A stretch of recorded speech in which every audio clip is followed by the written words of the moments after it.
Здравейте, аз съм Ивайло Груев и днес на 23 септември от 19 часа 5 минути имам нещо интересно, което мога да покажа, свързано с индекса NASDAQ.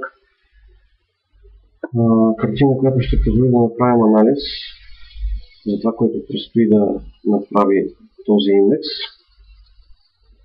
предполагаем от негово развитие, както и ще мога да обясня какви позиции съм откривал и защо съм откривал такива позиции. Причината да открия, да търся вход за къси позиции през последните седмици се дължи на тази голяма петица, на тази голяма тройка, след което като отидем на часовата графика виждаме, че има лидинг диагонал за втора вълна, като бяха повод за първата ни къса позиция, после имаме завършена петица надолу, W, X, Y, X, Z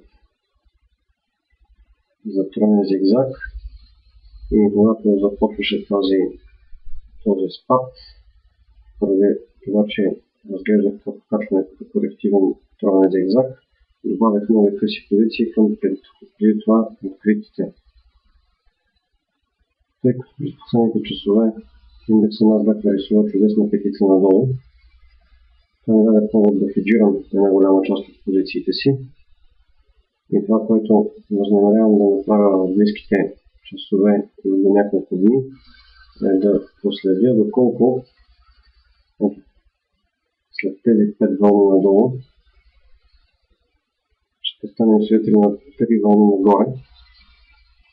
По време на тези 3 вълни нагоре и към техният край възнамерявам да закрия дългите позиции, хеджовете, и да добавя нови къси позиции.